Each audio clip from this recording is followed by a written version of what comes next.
logrado con el éxito total del pueblo antifascista contra los enemigos de la República y de la patria, que nosotros somos los primeros en defender de una verdadera patria, de paz, de fortuna y de bienestar de todo un pueblo que se ha levantado para defender sus intereses, de sus hijos y de todos los antifascistas del mundo. Bienvenidos a todos y a todas a un nuevo episodio del Juventud Podcast. A pocos días de las elecciones europeas, los tambores de guerra siguen resonando en Europa y en el mundo entero. En estas semanas, la Unión Europea ha tratado de incentivar el voto de la población de nuestros países. Todo ello en un contexto de ralentización económica mundial en el que los monopolios europeos, aliados con los capitalistas de la Alianza Euroatlántica, compiten contra otros bloques imperialistas por rutas comerciales, mercados y recursos naturales. Hablan de que todos tenemos un papel importante en eso de decidir el rumbo de la UE. Sin embargo, el camino que desde hace más de 70 años recorre la Unión no es otro que aquel que deciden los monopolios, el de la explotación y la guerra imperialista. Vivimos en una situación marcada por el aumento del presupuesto en armamento y en defensa, que recuerda a los prolegómenos de la Primera Guerra Mundial. Los países se arman y se preparan para un escenario de conflicto generalizado cada vez más posible y cercano. Mientras amenazan con los famosos ajustes estructurales, que no son más que imposiciones a los países para esquilmar los derechos conseguidos por la clase obrera durante años y años de lucha. La clase obrera no ha tenido nunca ni tendrá posibilidad alguna de decidir el camino a seguir de la Unión Europea. Todo lo contrario. Los trabajadores y las trabajadoras estamos expuestos a los constantes choques y a las confrontaciones entre países capitalistas y sus consecuencias. La reconversión industrial, los recortes en los servicios públicos por el aumento de los presupuestos en defensa, las nuevas vías y formas para explotarnos bajo la cantinela de la modernización o medidas educativas como Bolonia o el 3+2 son solo algunos de estos ejemplos de una brillante política europea. Parece difícil entender cómo conecta esta política con el día a día de nuestra gente o con lo que pasa en nuestros barrios. Sin embargo, el impacto de las decisiones que se toman en Europa es mayor de lo que podemos pensar. Las instituciones europeas, con la Comisión Europea y el Europarlamento a la cabeza, funcionan como organismos del poder capitalista a escala internacional, aunque haya partidos que hablen de los valores europeos y de una Europa social y verde, mientras traicionan la legítima lucha del pueblo palestino por su liberación. Hay otras alternativas que critican las posiciones europeístas desde criterios nacionales, hablando de soberanía, pero todos son caras de la misma moneda, porque ninguno de ellos cuestiona la Unión Europea como lo que es, una alianza entre monopolios. Ninguna de estas propuestas pone en el centro a quien debe ser dirigente, la clase obrera mundial, bajo valores de solidaridad y de lucha contra sus burguesías nacionales y los grandes monopolios. Los comunistas consideramos que es necesario romper unilateralmente con la Unión Europea de la explotación, de la miseria y de la guerra imperialista, pero no para aliarnos con ninguna sección capitalista nacional o internacional, sino para construir nuestro propio camino. La salida de la UE o del euro no puede quedar despegada de esto, puesto que la única salida posible de todo este contexto es una salida en clave revolucionaria. Y para hablar de todo esto tenemos a dos invitados de lujo, José Reguera, miembro del Departamento Internacional del PCTE, ¿cómo estás? Bien. Bien. Y Adrián García, miembro del Secretariado del Consejo Central de los CJC, ¿cómo estás? Muy bien, la verdad. Sí. La primera vez que os tenemos por el podcast, a los dos, no habéis tenido ninguno. ¿Qué os parece el set? Yo sí que es verdad que tengo camaradas que me habían hablado maravillas del set, pero ahora que lo veo, sí, veo que se han quedado cortos, también hay que decirlo, ¿no? Entonces, bien. Bueno, Yo sí que he estado alguna vez por ahí detrás. no entre bambalinas y demás. Pues tenemos un tema bastante interesante sobre la mesa. Ponemos un poco en contexto, ¿no? Que son las elecciones europeas el 9 de junio, en apenas unas semanas. Y queríamos hablar un poco de la Unión Europea, sobre todo para los espectadores del programa que a lo mejor no estén tan familiarizados con la posición del partido y de la juventud sobre la UE. Me gustaría que lo primero que sea es cómo concebimos los comunistas la Unión Europea. ¿Qué podéis decirnos sobre esto? Yo creo que lo que podemos decir es lo que es la realidad básicamente, ¿no? Si nosotros estamos hablando de la Unión Europea, primero tenemos que entender cómo surge y en qué contexto, ¿no? Entonces, si estamos hablando de la Unión Europea, estamos hablando de una organización de distintos monopolios que precisamente en los años 90, como afirma el Tratado de Maastricht en el 93, si no recuerdo mal la fecha, es un momento de bastante caos en general a nivel mundial por la caída del bloque socialista en general. Es un momento en el cual se abren distintos nichos de mercado que los distintos monopolios a nivel mundial van a querer ocupar en esa nueva división, en ese nuevo reparto del mundo. Y claro, en esas circunstancias los monopolios europeos quieren partir con una ventaja en un terreno que además les pilla cerca, que es Europa del Este, ¿no? Y ahí lo que trama es dar una vuelta de tuerca a eso que era la Comunidad Económica Europea, que ya defendía sus derechos, y generar pues, una organización que tuviera cierta capacidad de estandarizar las condiciones en las cuales los monopolios explotan tanto en los propios países miembros como hacia el exterior, ¿no? Y claro, entonces estamos hablando de una organización que lo que se trata al final es de intentar generar las condiciones más ventajosas para la explotación capitalista. Yo creo que también sería interesante hablar de qué no es la Unión Europea, ¿no? La Unión Europea es una dictadura de Alemania o Francia. Yo creo que no, ¿no? Y yo creo que es importante distinguir estos discursos por lo que esconden detrás, ¿no? Yo creo que efectivamente, como ha descrito Reguera, efectivamente una alianza internacional, imperialista, y como tal, pues existe una serie de pirámides, ¿no? Que podríamos decir, donde los diferentes países tienen una interdependencia desigual. Entonces, claro, efectivamente, la entrada de España a la Unión Europea supone una serie de condiciones, ¿no? De cara a en esta pirámide, pero es fundamental señalar que los monopolios europeos se benefician, los monopolios españoles, perdón, se benefician de la entrada a la Unión Europea, ¿no? Y de hecho eso es especialmente importante ahora cuando además surge mucho el discurso de no, la culpa es de Bruselas. Bueno, sí, la culpa es de Bruselas porque es donde se toman las decisiones, pero ¿quiénes las toman? ¿Cuántos lobbies españoles hay precisamente alrededor del Europarlamento? Que eso es una cosa que muchas veces se obvia por motivos distintos, ¿no? Y es importante también señalar ese papel nuestro propio de nuestros monopolios, nuestros capitalistas. Claro, comentabais un tema, el tema, por ejemplo, de la dictadura de Alemania, de Francia, o esto es lo que impone Bruselas, esto es así, ¿no?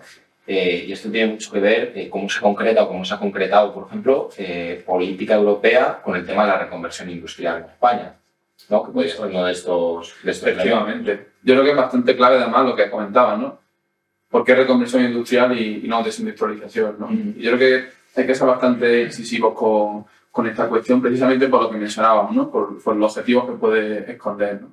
Yo creo que, claro, la entrada a la Unión Europea de España a la Unión Europea supone una serie de desindustrialización, ¿no? Que no supone más que una reorganización de los sectores de inversión, ¿no? de capital. Entonces, efectivamente, sectores como la acería, como el naval, que se ven más perjudicados, pero luego, en cambio, tenemos sectores como la fabricación de automóviles, que supone, España es uno de los principales fabricantes en Europa y hoy día supone el 10% del Producto Interior Bruto, ¿no? Claro, tenemos que hablar un poco de cuánta parte de este proceso de desindustrialización que se asocia muchas veces a la entrada a la Unión Europea tiene que ver con la entrada a la Unión Europea o tiene que ver con el propio devenir del capitalismo y el abaratamiento de los costes de producción y, por tanto, la deslocalización de la empresa en terceros países como es Asia, América Latina y demás, ¿no? Y otro apunte interesante también relacionado con todo el tema de desindustrialización o reconversión pasa, por ejemplo, también con el campo. Una de las principales medidas que toma la Unión Europea, una de sus principales políticas es, de hecho, la política agraria común, la PAC. En España hemos visto precisamente este mismo año manifestaciones de las tractoradas que hemos estado viendo en las distintas capitales españolas con el tema de la Unión Europea y de la PAC, entre otras muchas reivindicaciones que han ido surgiendo, ¿no? Pero al final, claro, en ese contexto ha salido mucho el tema de la desindustrialización, o mejor dicho, del abandono del mundo rural y del campo, y no es real con datos en la mano, porque si tú lo que analizas son los datos en frío, lo que tú ves precisamente es que ha habido esa reconversión y que de hecho tenemos mayor capacidad agrícola que la que teníamos anteriormente. Entonces, no ha habido esa desindustrialización, por mucho que se esté comentando. Sí que es verdad que ha tenido bastante que ver la Unión Europea, en general, las políticas de la Unión Europea en esta materia agrícola, pero evidentemente para beneficio de los propios monopolios españoles que también se han aprovechado y de hecho han exportado bastante capital a otros países, mismamente Marruecos, desde donde luego nos traen productos a nosotros, ¿no? Y esto, claro, al final nos ha pasado en el mundo agrícola, nos ha pasado con las conversiones industriales y ha pasado prácticamente en todos los ámbitos que nos podamos encontrar. En cualquier cosa que miremos, donde pongamos la vista, vamos a ver políticas de la Unión Europea que benefician a los monopolios españoles y nos perjudican a nosotros como trabajadores. En educación, por ejemplo, bueno, nos pilla un poco jóvenes, pero bueno, de la generación que venimos previa a todas las movilizaciones de 2012, 2010, etcétera, todo el tema de Bolonia, por ejemplo, luego ya 2014, 2013, 2014, 2015, el 3+2, todo esto son concreciones de esa política europea. Precisamente nos pasa con Bolonia. Es una de las primeras políticas que toma la Unión Europea. Si no recuerdo mal, es el 99, el año en que se firma el Plan Bolonia, que es el espacio europeo de enseñanza superior. Y sí que es verdad que luego, pues claro, cada país luego lo fue adaptando, como todas las políticas y todas las directivas de la Unión Europea, a su ámbito. Bueno, a mí me tocó Bolonia, posteriormente 3+2, como has comentado también, que de hecho precisamente 3+2 es como una nueva, y se justificó como una nueva homologación a los estándares europeos, que es precisamente todo lo que ha ido haciendo España desde que está en la Unión Europea, la Comunidad Económica Europea anteriormente, y luego lo hemos estado viendo con distintas leyes. Creo que la última, de hecho, ha sido la LOSU, la Ley Orgánica del Sistema Universitario. Eso es. O sea, yo creo que al final hay una continuidad, ¿no?, de determinadas políticas. Lo que antes era el Plan Bolonia, entre más datas, es la LOSU, es también en el campo de la enseñanza media, FP, pues toda la LOE, que sigue al final un carácter continuista puro y duro de la que era la LOE y la posterior el 11, y que al final todas hay que entender que en este contexto, ¿no?, de caracterización de la Unión Europea como una unión imperialista y demás, lo que persigue son efectivamente legislar a favor de los grandes imperialistas y los grandes monopolios en Europa, ¿no?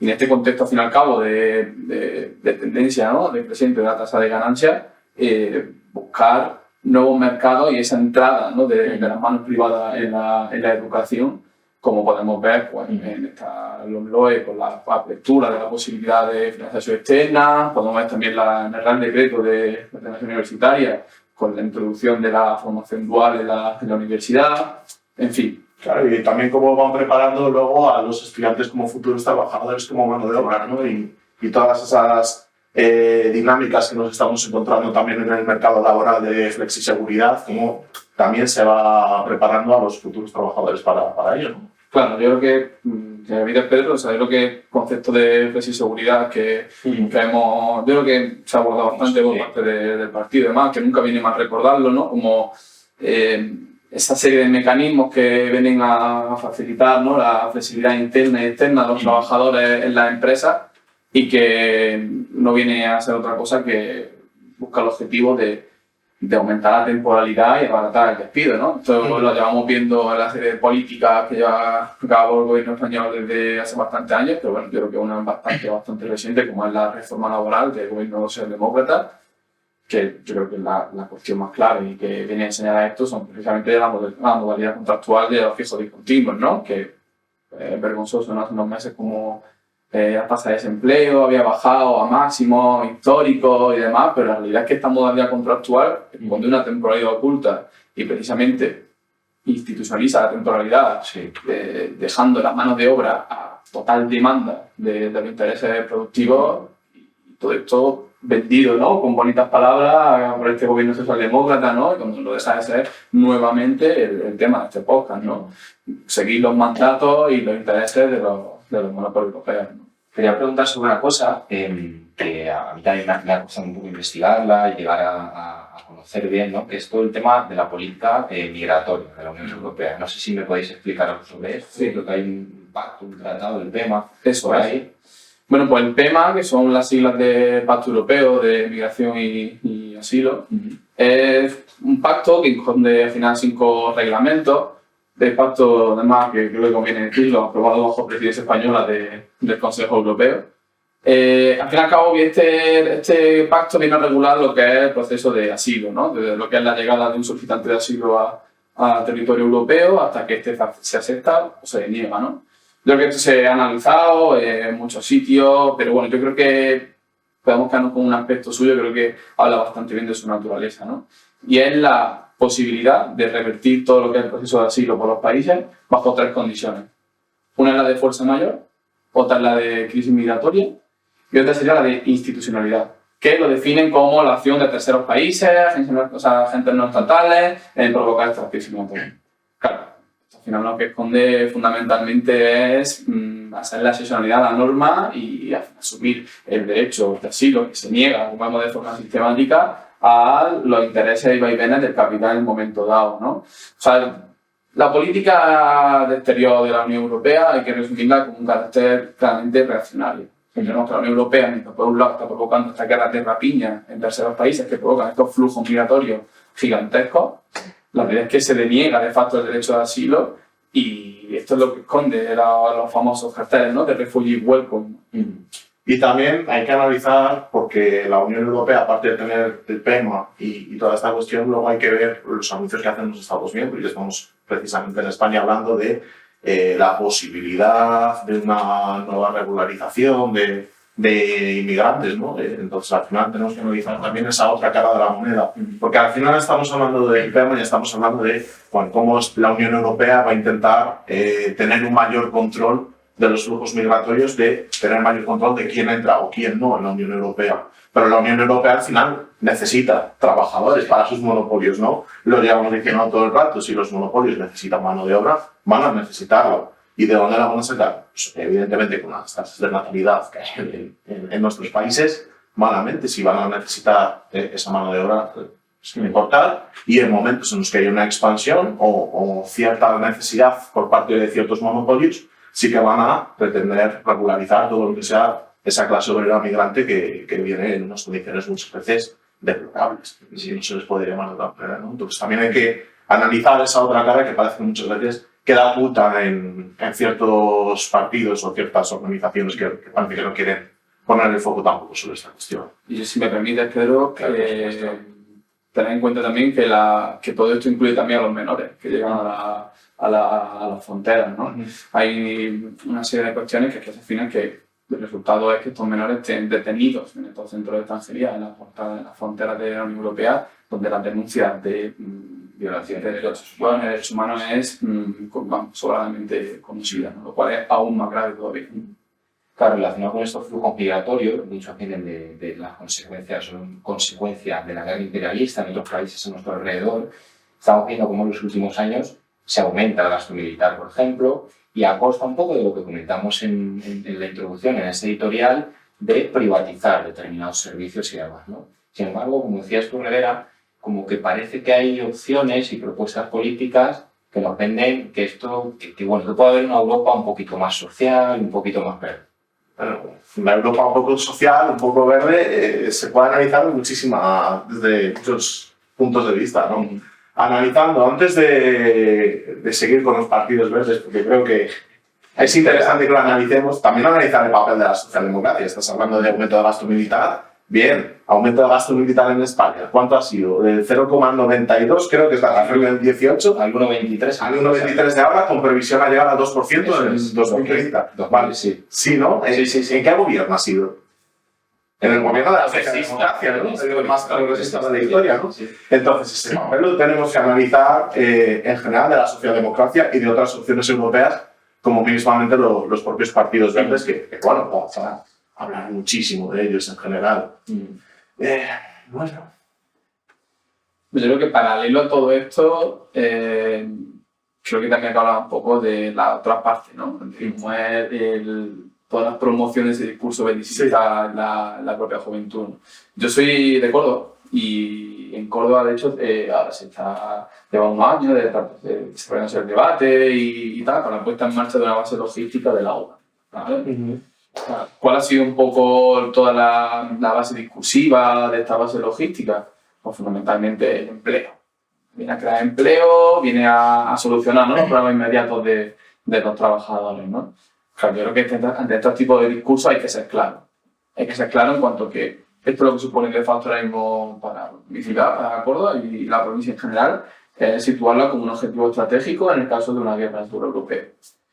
Y así podemos seguir aumentando más cosillas, ¿no? Yo creo que hace unos meses también se abrió el debate del servicio militar obligatorio, ¿no? Y a mí me llamó la atención leyendo noticias, hacía una suerte de mapeo de Europa, ¿no? En aquellos países pues, como Grecia, Finlandia, Noruega, donde ya el servicio militar obligatorio está instalado, ¿no? Y hablaban de un testimonio de un chico finlandés, ¿no? Para el fin no, es que aquí es todo un orgullo, la gente va voluntaria, tal. Yo creo que los jóvenes y más los y las comunistas tenemos que ser muy claros con todo esto, ¿no? Y analizar las medidas no solo en sí, sino en el contexto en el que se desarrolla. Y el contexto al que tú mencionabas, ¿no? En el editorial. Estamos en un momento de escalada de la agresividad de las potencias imperialistas y la realidad es que junto a este aumento del presupuesto en gasto militar, los ejércitos deben de aumentar de tamaño. Y el servicio militar obligatorio es una forma de aumentarlo mediante el aumento de reservistas, ¿no? Yo creo que es muy claro y oponernos a todo este tipo de medidas y decir nuevamente, como ya dijimos en esa Primera Guerra Mundial que mencionaba, que no vamos a hacer carne de cañón en guerra bajo intereses ajenos, ¿no? Tenemos aquí el ejemplo más reciente y claro, ¿no? Con el tema de Palestina y la contraparte de todos esos jóvenes que están en las universidades, en este caso acampando también, diciendo no a la guerra imperialista y pidiendo la libertad de Palestina, ¿no?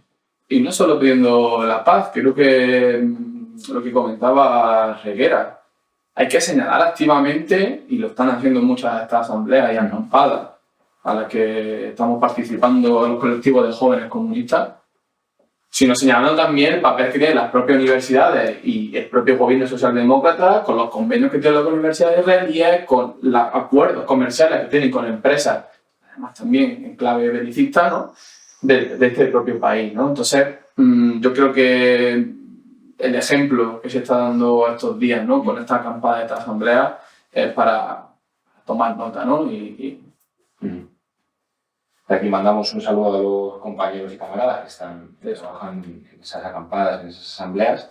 Me gustaría abrir un melón, que creo que a Reguera le va a gustar bastante, sobre el tema del ecologismo y de qué se plantea en Europa, esos partidos verdes y demás. Se plantean muchas cosas a cada cual, yo creo que a ver, yo sobre este tema, por cuestiones profesionales, entre comillas, a mí me gusta ser muy tajante cuando me preguntan sobre el tema del ecologismo. Yo creo que es importante que tengamos claro ciertas nociones básicas, ¿vale? Que a veces yo creo que se obvian, ¿no? ¿Qué es el ecologismo? Vamos a empezar por ahí. Ya no hablamos del Partido Verde porque ya sacaste antes el melón, ahora te recojo el guante, ¿no? Entonces, ¿qué es el ecologismo? El ecologismo, al final, por mucho que se intente revestir de un cierto aura científica, bueno, nos basamos en la ciencia, en la ecología en general, para tomar ciertas medidas que nos pueden venir bien o vamos a intentar salvar el mundo en el que vivimos, ¿no? Si no hay un planeta B y todos estos eslóganes maravillosos. El ecologismo, por mucho que tenga ese aura, no deja de ser un movimiento social. Entonces, como movimiento social, yo me veo en la obligación de preguntarme, vale, ¿y qué lo dirige? ¿Y bajo qué influencia? ¿Y con qué intereses? Entonces, si empezamos a responder estas preguntas cuando hablamos de los partidos ecologistas, que no dejan de ser los representantes políticos del ecologismo en general, o las organizaciones ecologistas en general, mismamente Greenpeace, WWF, ADENA, todas estas organizaciones, lo que vamos a ver y lo que vamos a entender muy fácilmente es por qué toman las propuestas que toman y por qué hacen esas medidas que proponen, ¿no? Y al final lo que nos vamos a dar cuenta es que precisamente lo que están haciendo es blanquear o reverdecer más bien el capitalismo e intentar pues, vendernos una noción de un capitalismo más justo, más amable. Y cuando hay un problema, que al final los problemas ambientales no dejan de ser problemas sociales, por mucho que ellos planteen la individualización de los problemas, bueno, pues lo que hay que dar es una respuesta colectiva, que ellos no son capaces de dar porque precisamente su influencia es burguesa y se ve en todas las medidas, ¿no? Entonces, bueno, analizando desde ese punto de vista, luego analizamos el Partido Verde Europeo, las medidas ambientales pues, se quedan en cocinas básicas que están muy bien, pero que son de difícil cumplimiento, porque plantea muchas veces la individualización del problema y es intentar poner de acuerdo a 400 y pico millones o 500 millones que hay de habitantes en la Unión Europea, eso no se puede cumplir así. Y, sin embargo, cuando hay que atacar el modelo de producción, no lo hacen habitualmente, salvo, curiosamente, lo que más me llama la atención es el tema de la transición energética, cómo atacar unas centrales nucleares, cómo atacar unas centrales térmicas, cómo atacar una minería, las cuencas mineras, en el momento en el que ya se estaba previendo su cierre, como al final esa posición que ellos tomaron en una cuestión muy concreta productiva de este país sirvió para precisamente favorecer los intereses empresariales de las grandes multinacionales de nuestro país. Entonces, al final, ahí se ven las direcciones que tienen detrás los movimientos ecologistas, ¿no? Entonces, en general, los partidos ecologistas, yo creo que es una cosa que tienen que ser ampliamente superados. Si nos estáis escuchando, tomad nota, por favor. Y por lo tanto, pues, no tienen capacidad de resolver los problemas ambientales. Quienes sí la tenemos somos los comunistas, precisamente porque planteamos problemas sociales desde un punto de vista social y planteamos soluciones acordes a ello, ¿no? De hecho, esto es lo que plantea la Acción Comunista Europea. Hicimos con respecto al capitalismo verde una reunión en enero, si no recuerdo mal, y abordamos estas cuestiones. Entonces, siempre invito a la gente que nos esté escuchando a leer esos documentos que son bastante relevantes desde el punto de vista de los comunistas de qué proponemos en cuestiones ambientales, ¿no? Claro, es que ahí está, con todo este tema que comentabas de la transición energética y demás, hacia una Europa más verde, más justa, más lo que sea. Aquí hay dos puntos que nunca entran a debate público, que es la propiedad privada de los medios de producción y la explotación capitalista. O sea, el modelo puede ir modernizándose, como comentábamos antes, a nivel de otros marcos laborales, una serie de modernizaciones de la historia que sea, pero realmente esos dos puntos, o sea, ningún partido que, digamos, se salga de todo eso y que tenga una propuesta revolucionaria, como articulamos los comunistas, te va a plantear nunca en un debate público eso. Quiero decir, las tertulias, por ejemplo, televisivas, es muy divertido porque se habla mogollón de todo esto, ¿no? Y parece que hay gente como muy enfrentada con otros, no, porque nosotros defendemos esto, no, pero ustedes son unos tal y unos cual. Sin embargo, esos dos fundamentos nunca se tocan. Sin embargo, como decías, y siguiendo ahí un poco el hilo, hay partidos, como el Partido Comunista de los Trabajadores de España, con la Juventud, y otros partidos en Europa que planteamos una cosa un poco diferente, ¿no? A nivel de relaciones entre países en Europa, ¿cómo concebimos nosotros eso? Hombre, yo creo que es fundamental una visión totalmente diferente, ¿no? Yo creo que lo vamos a definir pues, en tres principios fundamentales, ¿no? Que deben regir lo que son estas relaciones. Por un lado, el internacionalismo proletario, la solidaridad internacional, ¿no? Y el mutuo acuerdo, al fin y al cabo, ¿no? entre estos países. O sea, el objetivo al final es establecer unas relaciones bilaterales y multilaterales donde, bajo el principio de la igualdad entre naciones y demás, busquemos el beneficio mutuo, ¿no? Sin utilizar la guerra como política exterior, ¿no? Como continuación de las políticas, que es al final lo que es la guerra imperialista, ¿no? Eso es. Lo cual no quita que, obviamente, el Partido Comunista, ¿no? En la futurible República, ¿no? Socialista Española, sea el garante, al fin y al cabo, de la liberación de la clase obrera, incluso en otros países, ¿no? Y apoye la determinada lucha que pueda haber en otros países. Claro, es que es cambiar completamente el enfoque desde el cual tú planteas las relaciones entre sociedades, entre individuos incluso, ¿no?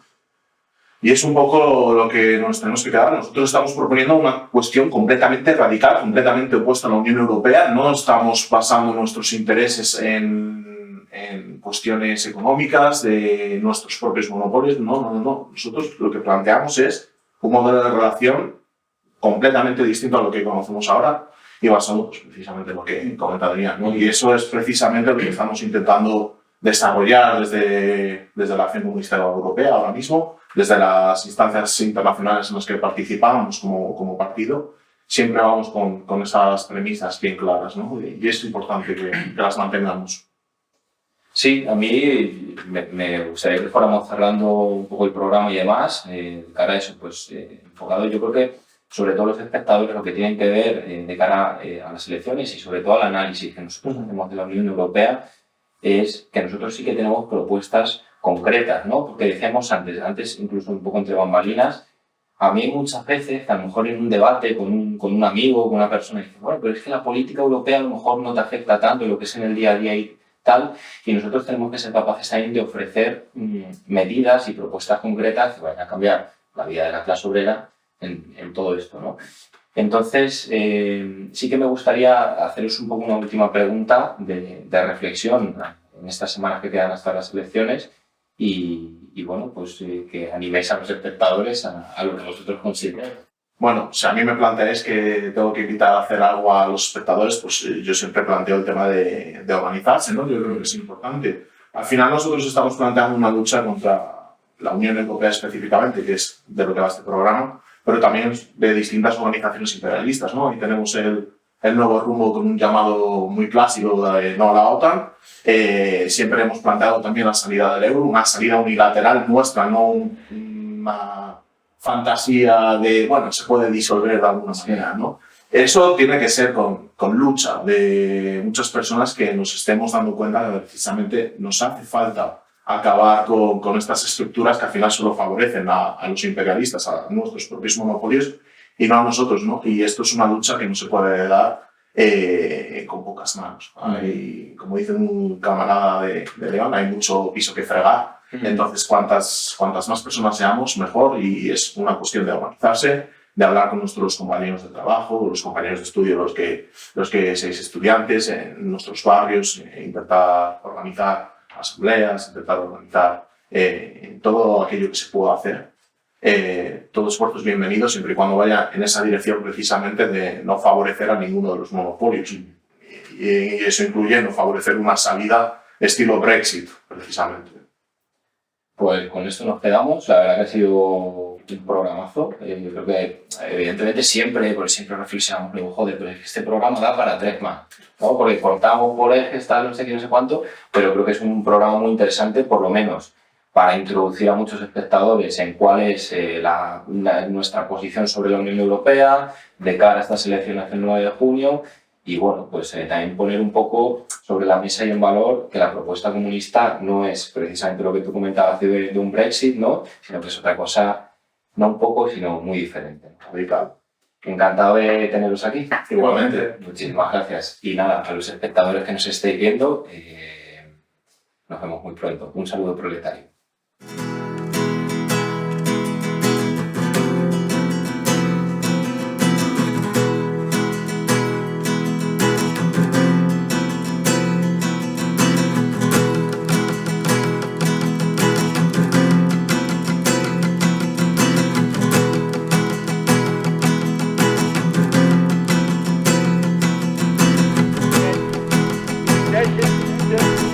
Beim Capitalismus